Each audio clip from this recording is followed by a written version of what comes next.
polluelos. Hoy les voy a dar la segunda parte de histología digestiva, nos vamos a dedicar al análisis del tubo digestivo, y para ellos les preparé un PowerPoint sobre el mismo, con imágenes histológicas, que es el siguiente. Observen. Bueno, vamos a analizar el aparato digestivo, segunda parte de histología, gentileza del Instituto Tejedor. Vamos a hablar de la estructura general del tubo digestivo. El tubo digestivo propiamente dicho es la porción del tracto digestivo que va desde el esófago hasta el conducto anal. Si bien se puede considerar tubo digestivo de la boca al ano, en histología el tubo digestivo propiamente dicho es aquel que tiene una mucosa, una pared en 4 túnicas superpuestas, que son mucosa, submucosa, muscular y externa. Esto aparece recién en el esófago. Entonces, del esófago hasta el conducto anal, nosotros hablamos del tubo digestivo.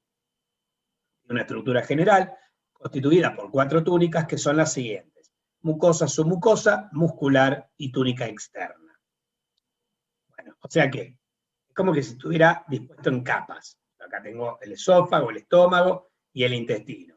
Tenés una capa mucosa que tiene un epitelio de revestimiento, una lámina propia, una muscular de la mucosa con 2 hojas, una submucosa con vasos sanguíneos, una muscular externa que tiene 2 o 3 capas de músculo liso, después una túnica externa que puede ser el peritoneo o puede ser una adventicia. Esta estructura en 4 túnicas superpuestas es característico de la estructura general del tubo digestivo. Si cortamos transversalmente, lo que vemos es lo siguiente. Yo tengo, las 4 túnicas son una mucosa, una submucosa, una muscular y una túnica externa. La mucosa tiene 3 capas: el epitelio, el corion o lámina propia, la muscularis mucosae, que tiene 2 capas de músculo liso siempre. Después tengo la submucosa, tengo la túnica muscular externa que tiene generalmente 2 capas, circular interna, longitudinal externa, y después la túnica externa, que si es una serosa tiene submesotelio y mesotelio. En estas capas voy a ver 2 plexos nerviosos, uno que se encuentra en la submucosa que se llama plexo submucoso de Meissner, y otro que se encuentra entre ambas hojas de la capa muscular, que es el plexo mioentérico de Auerbach. Ambos se interconectan.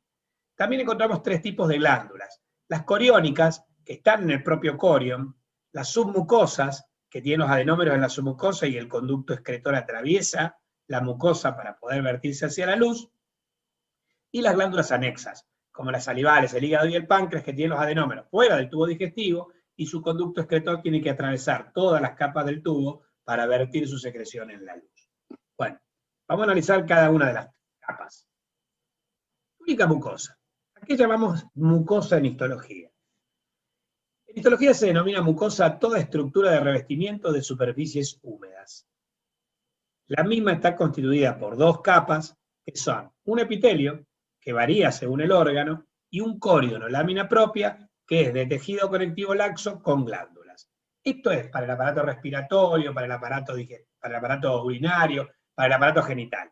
En el aparato digestivo se agrega una tercera capa típica que se llama muscularis mucosae, o muscular de la mucosa, formada por 2 capas de músculo liso que es característica del aparato digestivo. Es decir, si a vos te preguntan, ¿cuál es la capa característica del aparato digestivo? Es decir, la muscularis mucosae. Por eso, si te preguntan cuál es la túnica característica del aparato digestivo, decís mucosa. ¿Por qué la muscularis mucosae es la capa característica? Porque solo se encuentra en el aparato digestivo. La mucosa del aparato respiratorio no tiene. Entonces, ¿por qué la mucosa del aparato digestivo es característica? Porque es la única mucosa del cuerpo que tiene 3 capas: epitelio, corion y muscularis mucosae. Todas las demás mucosas tienen 2 capas. Bien. La submucosa se encuentra debajo de la mucosa, está constituida por tejido conectivo laxo, donde hay vasos, donde hay glándulas; denso, donde no lo hay; puede o no presentar glándulas. El corion siempre presentaba glándulas en todos los órganos del aparato digestivo. En la submucosa depende, en el esófago hay, en el duodeno hay, pero en los otros órganos no. Presenta el plexo submucoso de Meissner, perteneciente al sistema nervioso intrínseco del aparato digestivo. La muscular externa presenta 2 capas de músculo: circular interna y longitudinal externa, en todos los órganos menos en el estómago. En el estómago se agrega una capa oblicua interna, por lo cual existen 3 capas: oblicua interna, circular media y longitudinal externa. El músculo que forma la muscular externa es músculo estriado esquelético, desde el tercio medio del esófago para arriba, y liso, desde el tercio medio del esófago para abajo. O sea que el tercio superior del esófago es estriado esquelético. El medio es estriado y liso, ya desde el tercio medio del esófago, el estómago, el intestino delgado y grueso, es liso. Bueno, y entre las capas circular y longitudinal se encuentra ubicado el plexo mioentérico de Auerbach. Con respecto a la túnica externa, por encima del diafragma, en la región torácica y cervical del esófago, es una adventicia, que está formada por tejido conectivo más adiposo, mientras que por debajo del diafragma es una serosa, el peritoneo.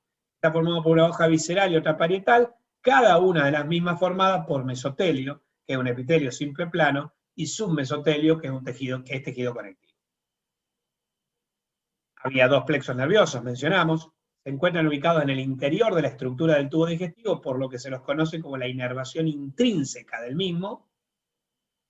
Pueden ser regulados por el sistema nervioso autónomo extrínseco, el simpático y el parasimpático, pero pueden funcionar independientemente. Si yo denervo el tubo digestivo, puede funcionar igual.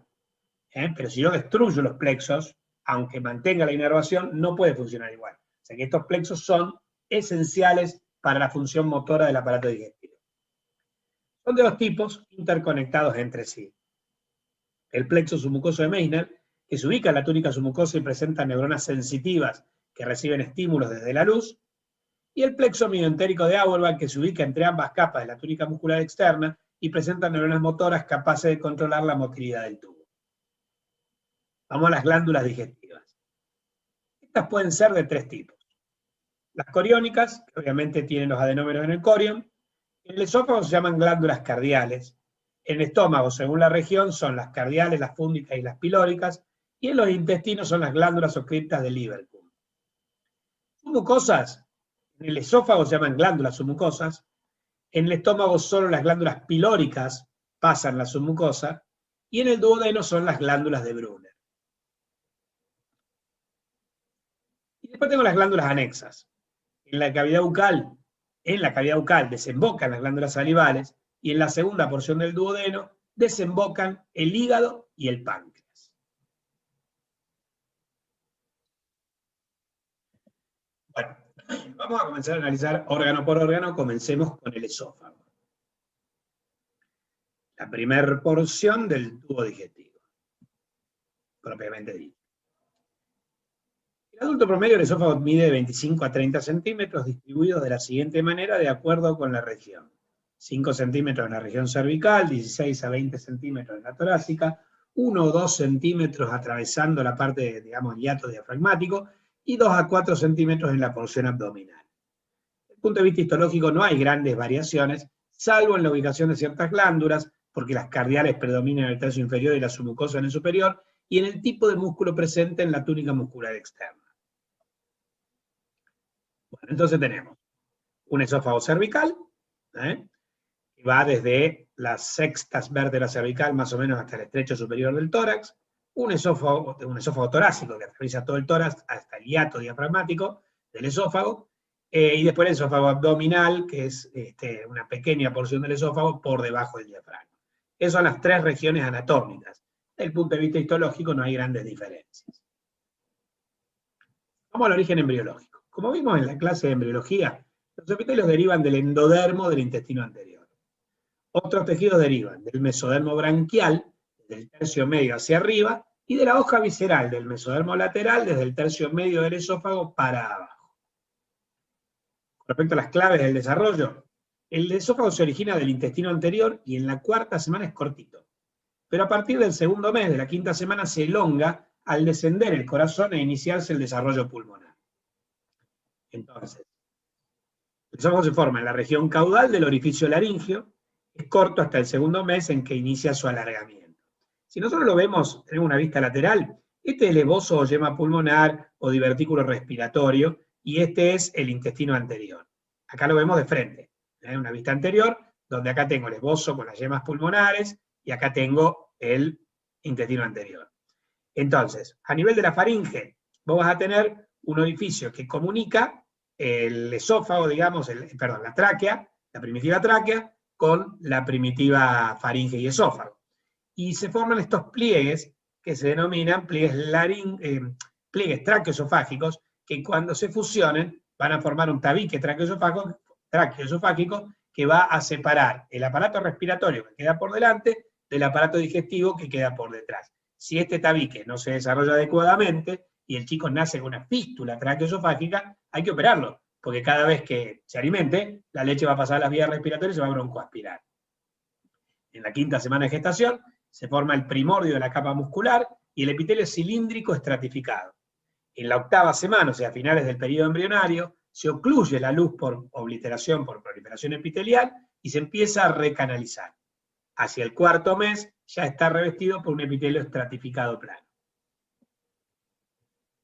Vamos a la constitución histológica. La mucosa tiene un epitelio estratificado plano no queratinizado, tiene un corion de tejido conectivo laxo con glándulas cardiales que predominan en el tercio inferior, y tiene una muscularis mucosae formada por 2 capas continuas de músculo liso. La submucosa tiene tejido conectivo con glándulas submucosas que predominan en el tercio superior, y la muscular externa tiene 2 capas, circular interna y longitudinal externa. Esta muscular tiene músculo estriado-esquelético en el tercio superior, músculo estriado-esquelético más músculo liso en el tercio medio, músculo liso en el tercio inferior. La túnica externa tiene adventicia por encima del diafragma y serosa peritoneal por debajo de él. Entonces, al modo, lo que nos llama la atención del esófago es que su luz está toda plegada. Estos se llaman pliegues de vacuidad, o sea, los pliegues de cuando el esófago está vacío. El esófago, cuando vos no comés, igual tiene un tono, que como vamos a ver en fisiología, está dado por un tipo de neuronas que se llaman de los plexos nerviosos intrínsecos, que llaman neuronas no adrenérgicas, no colinérgicas excitadoras. Bueno, entonces lo mantienen como parcialmente cerrado con la luz por este tono que te decía. Bien, entonces, vos tenés la mucosa, que ahí sus 3 capas están comprimidas acá, después lo vamos a ver, ahí estaría la muscularis mucosae. Esta es la submucosa, donde acá vemos glándulas, este es un corte del tercio superior, estas son las glándulas submucosas. Acá tengo la túnica muscular con la capa circular interna y la longitudinal externa, se ve esta separación entre ambas, y después, en este caso, como es tercio superior, me doy cuenta por estas glándulas en la submucosa, esto debe ser adventicia. Bueno, si lo ampliamos, acá tenemos la mucosa ampliada, con un epitelio que es estratificado plano no queratinizado, el corion o lámina propia, tejido conectivo laxo, y la muscularis mucosae, una capa de músculo liso. Acá tengo la submucosa, que tiene tejido linfático y que tiene glándulas, son las glándulas submucosas. Después tengo la capa muscular, acá está ampliada, con una capa circular interna, una capa longitudinal externa, y acá se ve la adventicia. Esas son las capas del esófago. Vamos al estómago. La segunda porción del tubo digestivo propiamente dicho. Las regiones del estómago son el cardias, el fundus, el cuerpo, el antro, el píloro. Histológicamente consideramos la región cardial, la región corpofúndica, la región antropilórica dividida en un píloro anatómico y un píloro histológico. O sea que, desde el punto de vista histológico consideramos la región cardial o cardias, la región corpofúndica o fundus, la región del píloro anatómico y la región del píloro histológico. Vamos al origen embriológico. Los epitelios derivan del endodermo del intestino anterior. Otros tejidos derivan de la hoja visceral del mesodermo lateral. Y las claves de su desarrollo son que luego de originarse como una dilatación del intestino anterior, el estómago rota, según un eje longitudinal o cefalocaudal y según un eje anteroposterior o ventrodorsal. ¿Cómo rota el estómago? Mirá, el estómago es una porción, se origina como una dilatación de la porción cefálica del intestino anterior. Bien, entonces lo que tenemos es, primero, siguiendo un eje longitudinal, este es el eje longitudinal, o cefalocaudal, rota, ¿sí? Así. De esta manera, la cara derecha se hace anterior y la cara izquierda se hace posterior. Esto es lo que explica que los neumogástricos derecho e izquierdo, que en el esófago pasan por la derecha y la izquierda, en el estómago pasen hacia adelante o hacia atrás. Bien, al mismo tiempo que va girando más o menos 90 grados en sentido antihorario, tiene un crecimiento que es diferente del lado izquierdo que del lado derecho. Del lado izquierdo crece más y forma la curvatura mayor. Del lado derecho crece menos y forma la curvatura menor. Bueno, luego tiene un segundo crecimiento, según un eje anteroposterior o ventrodorsal. Según este crecimiento, el extremo superior desciende hacia la izquierda y el extremo inferior asciende hacia la derecha. Y de esta manera, la curvatura menor apunta hacia arriba, hacia la derecha, hacia el hígado, mientras que la curvatura mayor apunta hacia abajo y hacia la izquierda. Entonces, una rotación según un eje longitudinal que hace que la cara derecha se haga anterior y la cara izquierda se haga posterior, y una rotación según un eje anteroposterior o ventromedial que hace que el extremo superior descienda hacia la izquierda y el inferior ascienda hacia la derecha. Y así el estómago adquiere su forma definitiva. Con respecto a la constitución histológica, tiene una mucosa que presenta pequeñas invaginaciones llamadas criptas o foveas o fovéolas o fositas gástricas, revestidas por un epitelio cilíndrico simple mucíparo, que en la región del cardias muestra la transición con el epitelio esofágico y en la región del píloro histológico muestra la transición con el epitelio intestinal. Es cilíndrico simple y se lo llama mucíparo porque prácticamente cada una de sus células es capaz de segregar moco. Después tiene un corion de tejido conectivo laxo que tiene glándulas cardiales en el cardias, glándulas fúndicas en el fundus, glándulas pilóricas en el píloro. La muscularis mucosae tiene dos capas continuas de músculo liso, pero estas se hacen discontinuas a nivel del píloro histológico.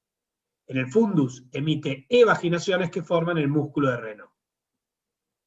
Con respecto a la submucosa, tiene tejido conectivo sin glándulas, salvo en el píloro histológico. Y la muscular externa tiene tres capas de músculo liso, oblicua interna, circular media y longitudinal externa. La capa circular presenta un engrosamiento llamado píloro anatómico. Y finalmente, la túnica externa, la serosa peritoneal, constituida por mesotelio y submesotelio. ¿Qué es lo de píloro histológico y píloro anatómico? El píloro histológico, digamos, hay dos píloros. El píloro vendría a ser la transición entre el estómago y el duodeno. El anatómico se ve, es anatómico, es macroscópico, y es un engrosamiento de la capa circular media que actúa como un esfínter para regular el pasaje de sustancia y el vaciamiento gástrico hacia el duodeno. El píloro histológico no se ve a simple vista, hay que hacer un corte histológico, y es, más allá del píloro anatómico, un sector donde la muscularis mucosae está fragmentada por el pasaje de glándulas, que desde el corion pasan la submucosa.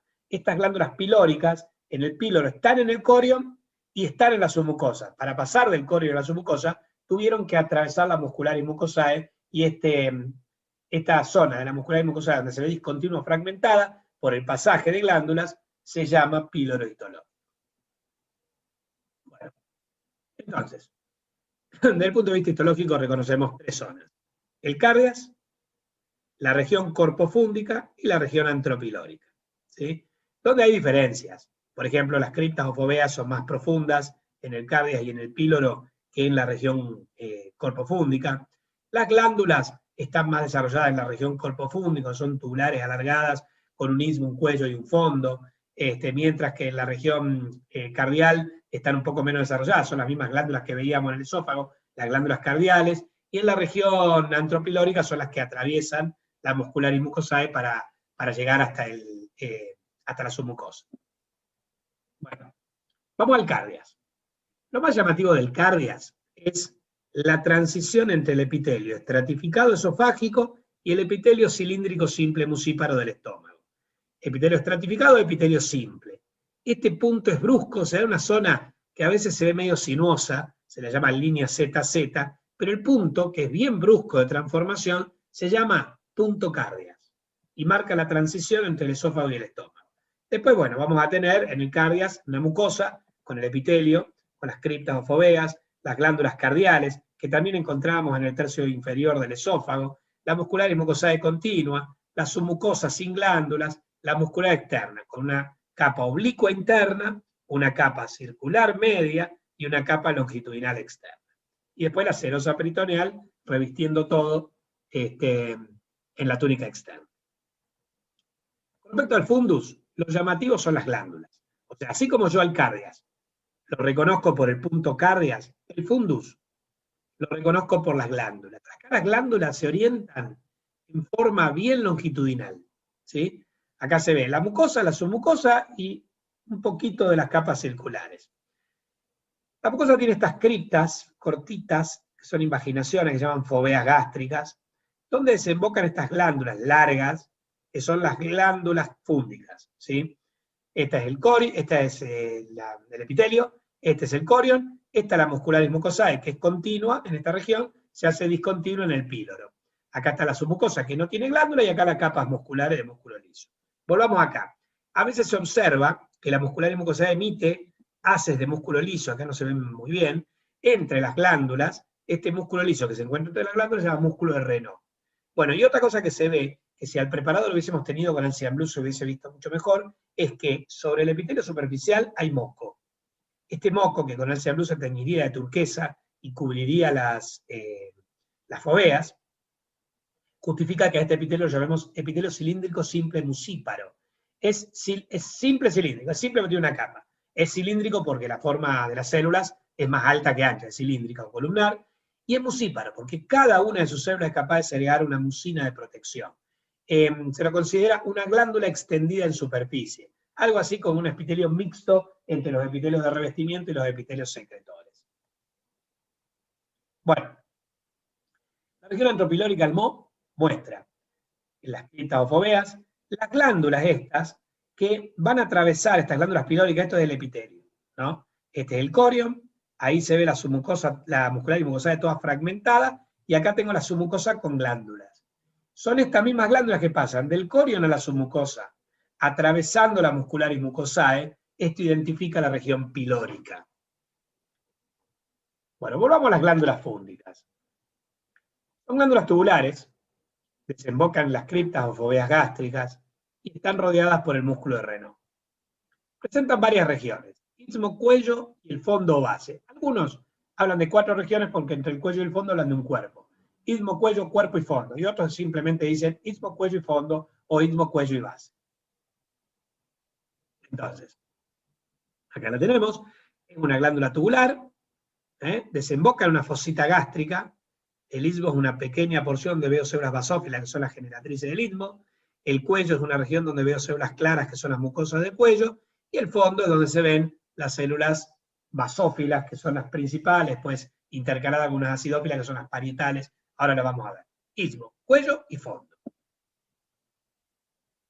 Acá nuevamente, ahí tenemos, digamos, el preparado histológico y bordeado, con línea de punto. Este es un gráfico del Ross, lo que sería la glándula, y acá un esquema de la misma glándula, un dibujo, como si fuese esta glándula extraída del preparado histológico, donde vemos que acá tengo la fosita gástrica, que está revestida por las células mucosas superficiales, las células superficiales y criptales. Este es el istmo, donde vamos a ver las células generatrices del istmo. Este es el cuello, donde vamos a ver las células mucosas del cuello, y acá tenemos el fondo. Estas son las células parietales, que se ven acidófilas, estas son las células principales, que se ven basófilas, y estas células claras son células APUD, gastroenteroendocrinas, que se tiñen con sales de plata, son cromoargentafiles. Vamos a ver cada una. Las células gástricas son las mucosas superficiales y criptales, las mucosas del cuello, las generatrices del istmo, las parietales o bordeantes, las principales o simogénicas, las gastroenteroendocrinas o APUD. Hay 6 tipos de glándulas, de células, una está en la superficie de las criptas y 5 en la glándula. Y cada uno hay que saber. Bueno, acá las tenemos. Recubriendo el epitelio superficial, tengo las células superficiales y criptales. Después, en el istmo, tengo estas células que son las generatrices o regenerativas o indiferenciadas. Después tengo las mucosas del cuello. Después tengo las células oxínticas o parietales, se ven rojizas, no sé por qué acá se ve celeste, porque se ven, estas células son acidófilas. Después tengo las células simogénicas, ¿sí?, o principales, que se ven basófilas, y las células APUD, que se ven con gránulos que se tiñen con sal de plata. Acá en realidad los colores son para diferenciar una de otra, pero no los colores reales en los que lo veríamos en un preparado histológico. Ahora lo vamos a ver. A ver, las células, estas son claras o se tiñen con el cianblue. Estas son basófilas, se tiñen con hematoxilina. La mucosa es clara o se tiñe con el cianblue o con PAS.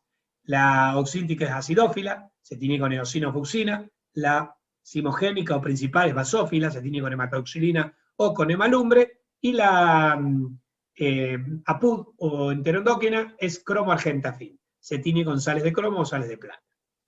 Bien, veamos. De cada uno hay que saber cómo se ve el MOC, cómo se ve el MET y la función. La célula mucosa superficial, al MOC se ven claras con hematoxilina eosina o con tricrómica, porque se tiñen con el cian blue o con PAS. Al MET muestran RER, Golgi y gránulos apicales ricos en glucosaminoglicanos. La función es que segregan una mucina espesa de protección. Acá la vemos, estas son las células mucosas que cubren la superficie, ¿sí? Y cubren también la cripta. Con respecto a las mucosas del cuello, al MO también se ven claras con hematoxilina eosina tricrómicas y se tiñen con el cian blue o con PAS, con el ácido periódico de Schiff. Al MET muestran lo mismo, RER, Golgi, pero los gránulos apicales son más bien ricos en bicarbonato, más que en glucosaminoglicanos. También tienen glucosaminoglicanos que forman el moco más fluido. Esto sería una mucina fluida de neutralización. Y ahí la tenemos, una célula clarita, ¿sí? De citoplasma claro, porque si la quiero tener necesito al cian blue o PAS. Las generatrices del istmo son basófilas con hematoxilina o tricrómica, se tienen con hematoxilina o con hemalumbre. Al MET tiene abundantes ribosomas libres, que son típicos de las células madres. Estas son células indiferenciadas que originan a otras células. Miren, una forma de verlas es acá, esto está extraído de esta parte ampliada, este cuadradito. Yo veo, estas son células generatrices basófilas, y acá veo una que se está dividiendo. ¿Ven? Está separando los núcleos. Bueno, entonces, estas abundantes imágenes de mitosis caracterizan a las células generatrices. Bueno, las gastroenteroendocrinas, al MOS son cromoargentafines, quiere decir que se tienen con sales de cromo o plata. ¿Cómo más se puede decir esto? Se las puede llamar simplemente cromafines o cromófilas. Se las puede llamar argentafines o argirófilas. Se las puede llamar cromoargentafines o cromoargirófilas. Quiere decir que se tiñen con sales de cromo o plata. Al MET tienen RER, Golgi, mitocondrias y gránulos basales de secreción. Y la función es que son células del sistema APUD. Recuerden esto que lo vimos en endocrino, en crecimiento y desarrollo. Amine Precursor Uptake de Carboxylation. El sistema de células captadoras y decarboxiladoras de precursores de aminas. En el estómago hay varias, o sea, están en el aparato digestivo, están en el aparato respiratorio, están dispersas por todo el cuerpo. En el estómago hay varias. En el aparato digestivo hay varias, en el estómago las principales son las células G que segregan gastrina, las células D que segregan somatostatina. Hay otra que no es APUD, es parecida a las APUD, se llama célula SL, o sea, enterocromafin-like, similar a las enterocromafines que segregan histamina. Bueno, ¿y cómo son? Para identificarlas necesito o sales de cromo plata o técnicas histoquímicas o con anticuerpos fluorescentes que las permitan identificar. Están dispersas entre las otras células, y esquemáticamente pueden ser cerradas o abiertas. Una célula cerrada no tiene conexión con la luz, y la célula abierta tiene conexión con la luz. Estas son cúbicas, y estas son más bien cilíndricas, con microvellosidades apicales. Independientemente de que tengan conexión con la luz, segregan hacia la sangre. Los gránulos son basales, no apicales, como los gránulos que tienen las células mucosas o como las principales. Estos tienen gránulos basales de secreción. Bueno, las principales osimogénicas son basófilas con hematoxilina eosina o con tricrómicas, o sea que se tiñen con la hematoxilina o con la hemalumbre. Al MET tienen RER, Golgi, mitocondrias y gránulos apicales ricos en enzimógenos. La función es que segregan pepsinógeno y también segregan la lipasa gástrica. El pepsinógeno es el enzimógeno o la proenzima precursora de la pepsina. Bueno, acá la tenemos, son células basófilas, el citoplasma, a ver, tienen núcleo basal y citoplasma basófilo basal, y el citoplasma apical puede ser acidófilo, porque tienen los gránulos zimogénicos. Las parietales o bordeantes son acidófilas, con hematoxina eosina con tricrómicas, quiere decir que si la tenéis con una hematoxina eosina, se tienen con la eosina, y si la tenéis con una tricrómica, se tienen con la fucsina punzó de la tricrómica. Al MET tienen REL, Golgi, mitocondrias y canalículos de membrana. Las funciones que segregan el ácido clorhídrico y el factor intrínseco de Castle, que es una sustancia que sirve para la absorción de la vitamina B12. Las vemos acidófilas, de color rosadito, y a las células parietales. Y a ver, si yo quiero comparar una parietal con una principal al Mo, es fácil, porque las parietales son rojizas. Estas son las parietales. Y las principales son violáceas. Las principales son basófilas y las parietales son acidófilas. Piensen en esto. Principal segrega proteínas, PR con PR. Entonces basófila. Parietal segrega ácido clorhídrico y es acidófila. A con A con A. La parietal acidófila segrega ácido clorhídrico. La principal segrega proteínas como la lipasa o el pepsinógeno, es basófila. Al MET también se las puede diferenciar esquemáticamente. Esta es una principal. Ambas tienen núcleo basal. La principal tiene RER, Golgi, mitocondrias, y tienen gránulos apicales ricos en zimógenos, ¿sí? Microvellosidades apicales. En cambio, miren la parietal. La parietal tiene muchas mitocondrias, tienen Golgi, tienen REL, tienen lisosomas, y después tiene estos canalículos de membrana. O sea, la membrana está toda como plegada, formando estos canalículos muy característicos al MET de la célula parietal. Después, cuando veamos fisiología, van a ver qué representan esos canalículos. Bueno, esto está sacado del Ross, está sacado del Génesis, está sacado del Junqueira, está sacado del Sobota. Bueno, polluelos, entonces, esta es la segunda clase de histología digestiva, donde hicimos tubo digestivo hasta estómago. En la próxima clase les completo la histología del tubo. Y entonces ya podemos, antes de dar glándulas, ya podemos empezar con la fisiología, con una introducción a la fisiología del aparato digestivo. Nos vemos, sigan cuidándose, polluelos.